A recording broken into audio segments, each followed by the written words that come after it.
the military is at the center of oil theft. And we have to make this very, very clear to the Nigerian public.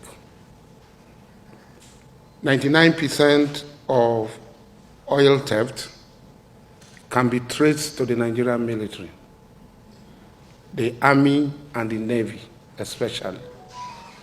The Army and the Navy intimidate the civil defense, who are by status the people who are supposed to guard these pipelines.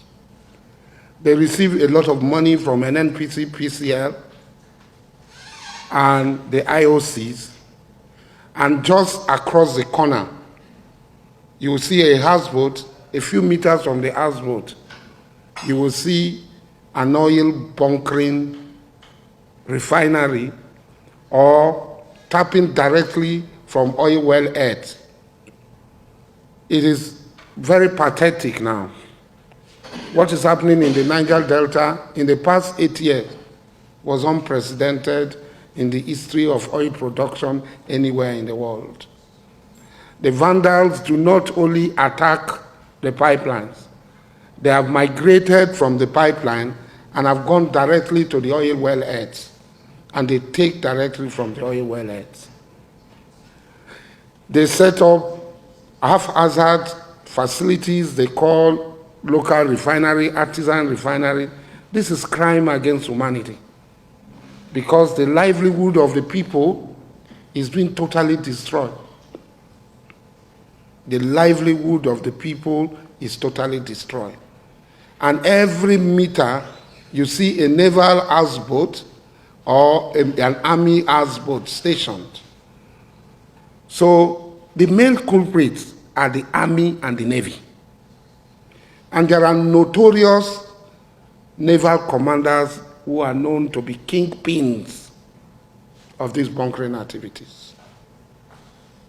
Even if they give 1 billion contracts to everybody in the Niger Delta, because these military men are armed from the Army and the Navy, nothing will happen. The president has promised to take decisive action to make sure that this does not continue. It is brought to an end. It is very shameful. So I had volunteered to help, to assist, and to do the things that are necessary to put a stop to this evil that is being perpetuated against the people of the Niger Delta, the oil-bearing community, and the whole of Nigerians. On security, I want to clearly say that there are full-scale wars going on in different parts of this country. In the southeast, the IPOB ESN is waging a full-scale war against the government of this country. And many local governments, many communities are deserted, schools are closed, hospitals are closed. In the same vein, in Niger, in Zamfara, in Plateau, in Kaduna, in Yobe, in Borno, we're only talking about Boko Haram. Boko Haram is just a tip of the iceberg. There's a full-scale war going on. And the blackmail of the Nigerian state by the Nigerian military is shameful. They said they do not have enough armament, and people listen to these false narratives. They are lying. They are liars. I repeat, they are liars, because I am a participant. I am a participant in this war.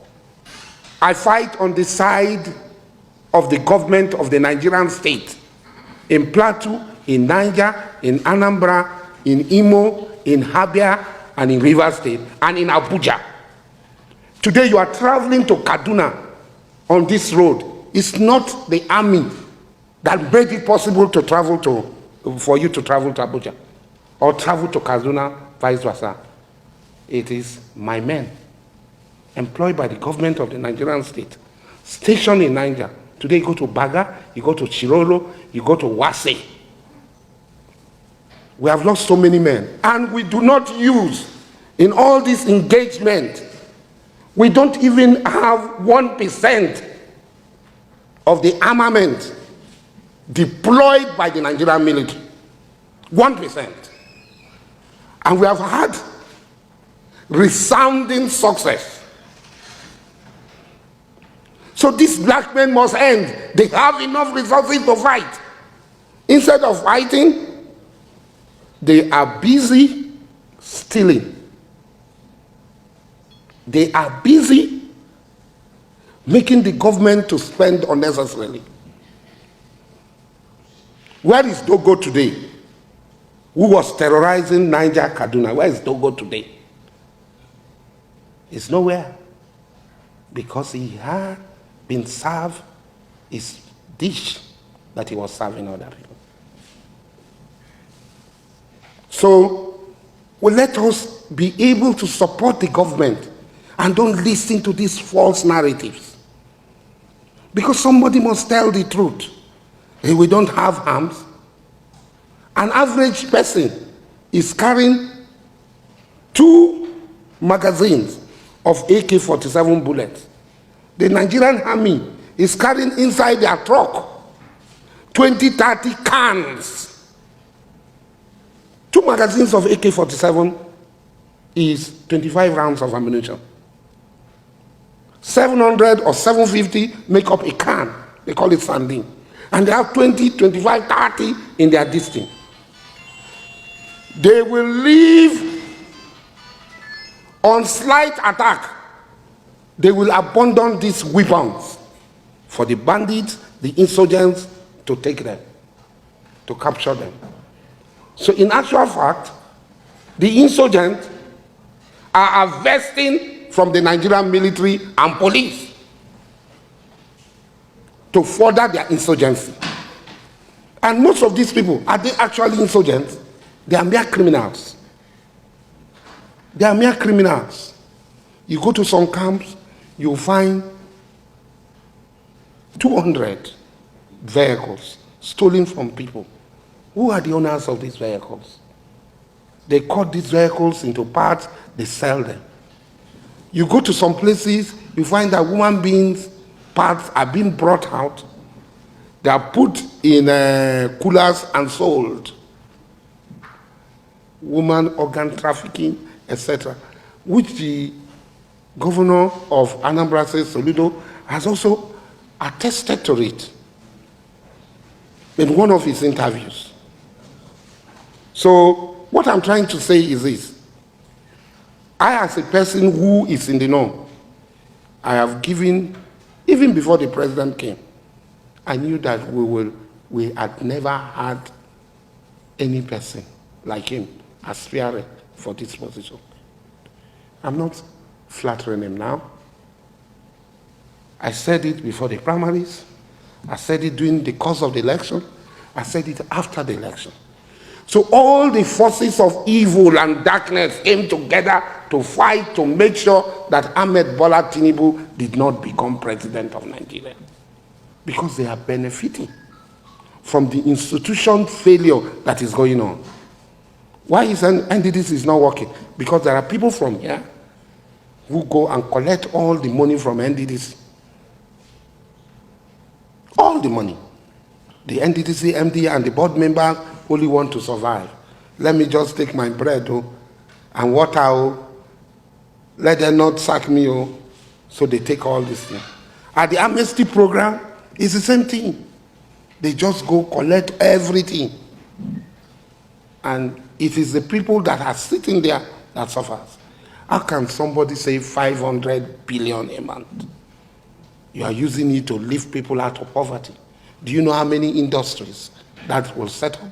Do you know how many agricultural settlements that will set up? Where did the money go to? How can somebody say we use $10 billion, almost $8 trillion, to service the gluttonous appetite of a few people like us, at the expense of the masses. And then NLC and TOG will come and say they should give them palliative. What is the proportion? What is the percentage of members of NLC and TOG, vice versa the total population of Nigeria? Why will we operate an apartheid system of rewarding a few people at the expense of the generality of the people? Why would they have palliative cushioning? The woman in Lotugbene, the woman at Kola who is switching, or the woman somewhere at Agayi who is swimming, does she have that same palliative?